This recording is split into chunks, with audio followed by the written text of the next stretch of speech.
So there are about 13 of you, and your salary is set on the average of the 13. That is the case for all DFEIGs. That's in the IG Act as the formula to be used. I'm just asking, are the others set that way too? The other The 12 other ones whose salaries are used to get your salary? I'm not aware of how those are established. Okay. And do you get a bonus? No, I do not. Okay. Do the others get a bonus? Yes, that's part of that average that I mentioned. Okay. Do all 12 of the others get a bonus? I don't know the answer to that. Do they get a bonus when they say inflation is transitory and it's not? Do they still get their bonus? I don't have the answer to that. You ever notice how if the average American messes up at work, you might get one warning, maybe two, and then you're looking for a new job? But apparently at the Federal Reserve, the rule might be a little different. In this Senate hearing, Senator John Kennedy asked the Fed's Inspector General some very basic questions about misconduct investigations. How many cases have there been? How often do you find wrongdoing? And how many people actually get fired? The answers were basically, "I'll get back to you." Today, we're reacting to that exchange and breaking down why it matters for accountability, transparency, and every American taxpayer. If you enjoy straight talk and political reactions like this, make sure you like the video, subscribe to the channel, and join the KRIS Reacts community. Let's get into it. And can do its job. Senator Kennedy? Thank you, Madam Chair. General, welcome. Help me. I tried to listen carefully to my colleagues, but I'm still a little bit confused. You've been IG since 2011, and you do a lot of internal investigations. In other words, did some particular employee at the Fed not do their job? Is that correct? Yes. About how many of those you think you've done? Well, in terms of investigations of potential misconduct or wrongdoing, we have typically had a running average of about 60 or 70 of those. Obviously, the pandemic... Is that total? 60 or 70 a year? No, at any point in time. Okay. Many of them are closed. New ones come in through our hotline, which we open up. But that's typically a rough gauge for how many investigations we have pending. Since you've been there in 2011, again, I'm talking internal investigations, would 500 sound right? I'd have to look into it. I don't want to give you a number. No, I'm not going to hold you to it. Wasn't many. Is it more? You think it's more than 500? I would like to look into it and get you an exact number. Okay. In what percentage of the cases, just ballpark, do you find wrongdoing? Again, it would be a wild guess, and I'm not comfortable giving one to you, but we can certainly look into that and develop those numbers for you.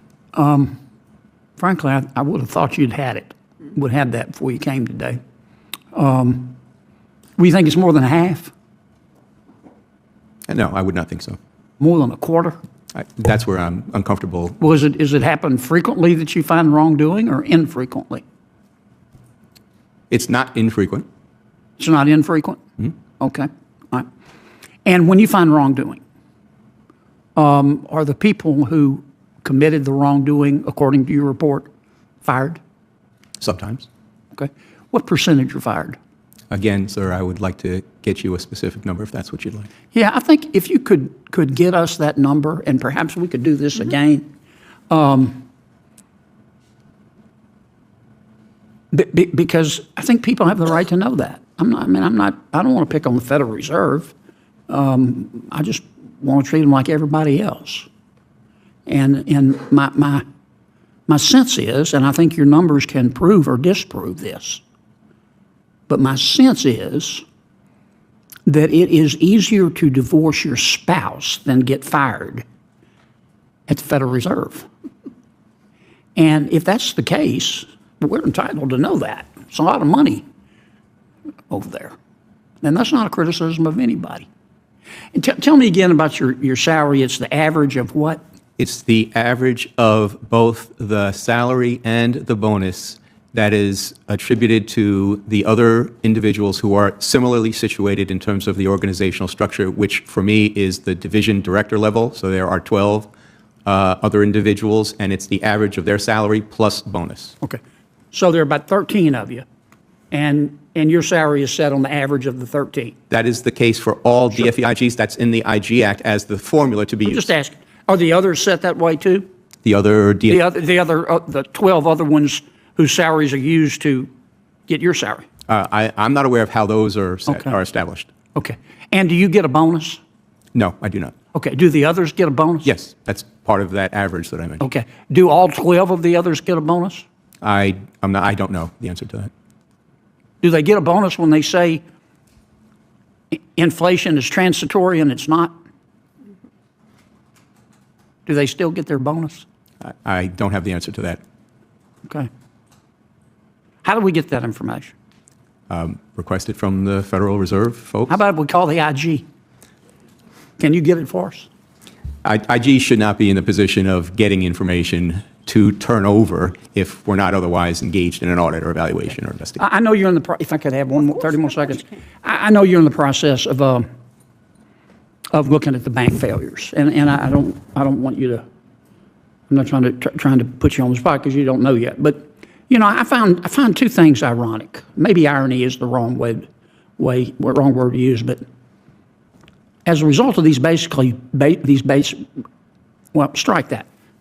It seems that ever since the Great Recession, we've been very concerned, as we should be, about banks that are too big to fail. Big is dangerous.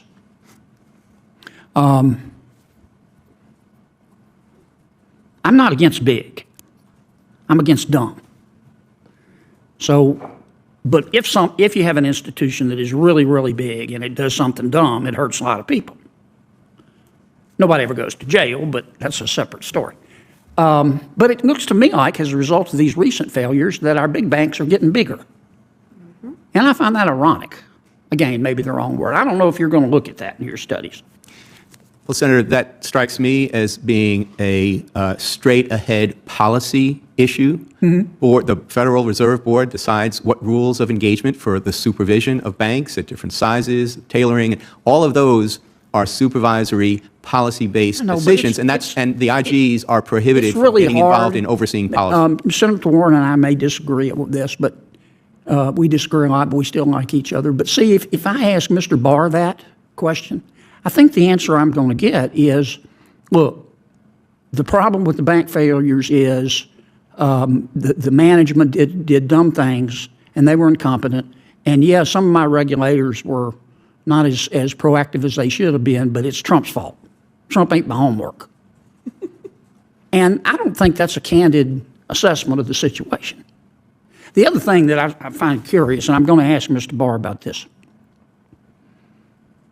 Traditionally, when banks get in trouble, you don't go out and shout it.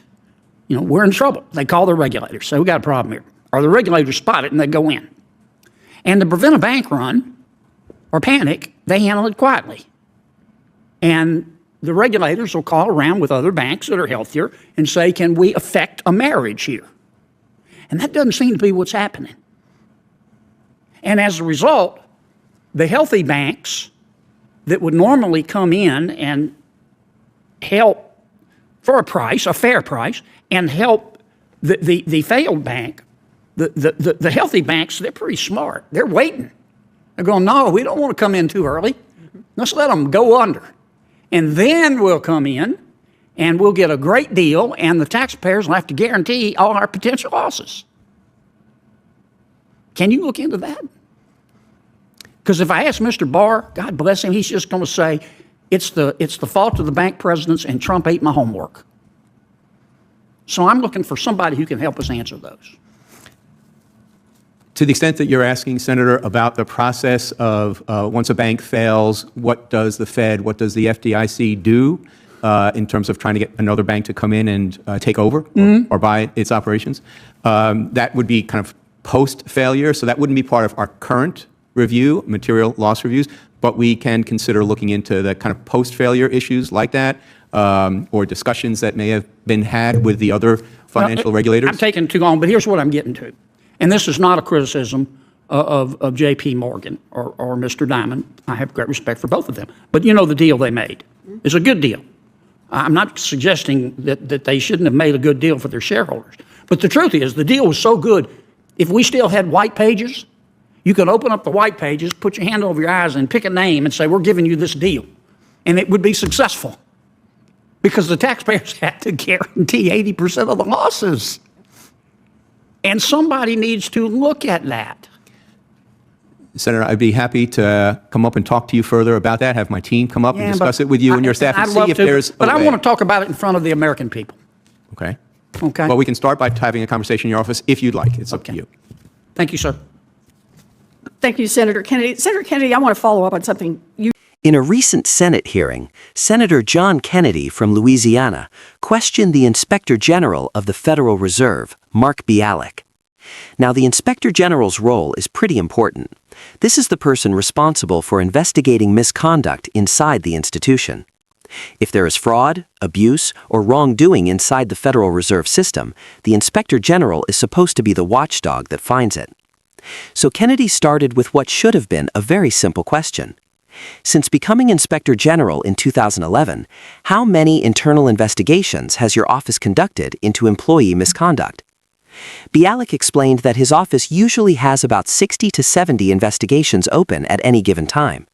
But when Kennedy tried to estimate how many cases that might add up to over more than a decade, Bialik said he didn't want to guess and would have to look into it. Now think about that for a moment.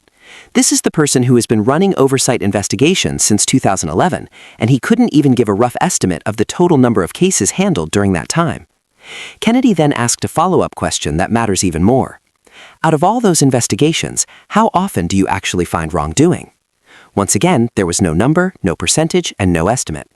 The Inspector General simply said wrongdoing was not infrequent, but he would need to check the exact statistics. That answer alone raises an important question. If wrongdoing is not infrequent, what happens to the employees who commit it? Kennedy asked directly whether those employees are fired. The answer was sometimes. Kennedy then asked what percentage of employees who commit misconduct actually lose their jobs. Once again, the Inspector General said he would have to get back with the numbers. At that point, Kennedy made a remark that honestly captured the frustration many Americans feel toward government institutions. He joked that it might be easier to divorce your spouse than get fired at the Federal Reserve. Now that line got some laughs, but behind the humor there is a serious concern. The Federal Reserve is one of the most powerful financial institutions in the world. Its policies influence interest rates, inflation, and the overall health of the American economy. Yet when Congress asks very basic questions about accountability inside the institution, the answers appear surprisingly unclear.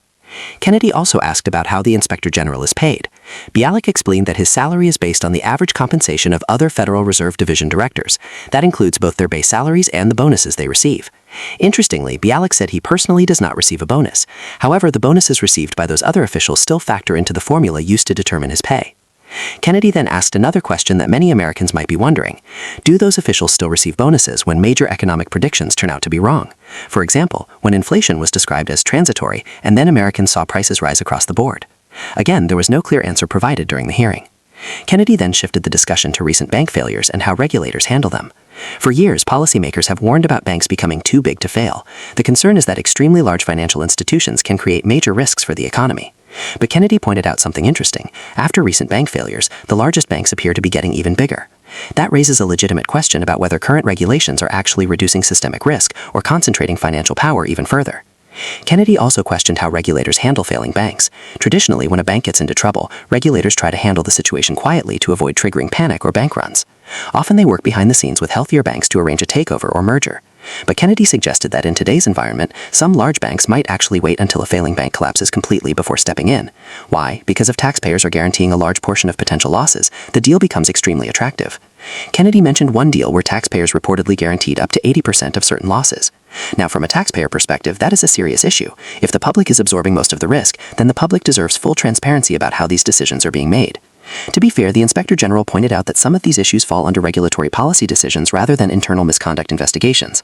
But Kennedy's broader point was clear. Americans deserve transparency from institutions that hold enormous influence over the economy. From a conservative perspective, this exchange highlights something we hear a lot about when it comes to federal bureaucracy. When institutions grow large and complex, accountability often becomes harder to enforce. Transparency should not be controversial. Basic statistics about investigations and disciplinary actions should be readily available when Congress asks for them. And when officials can't provide those answers during a hearing, it naturally raises concerns about oversight. Regardless of political affiliation, every American should want powerful institutions to remain accountable to the public. And whether you agree with Senator Kennedy's approach or not, he asked the kinds of direct questions that many taxpayers would ask themselves. Sometimes the most important thing in government oversight is simply asking the questions that nobody else wants to ask.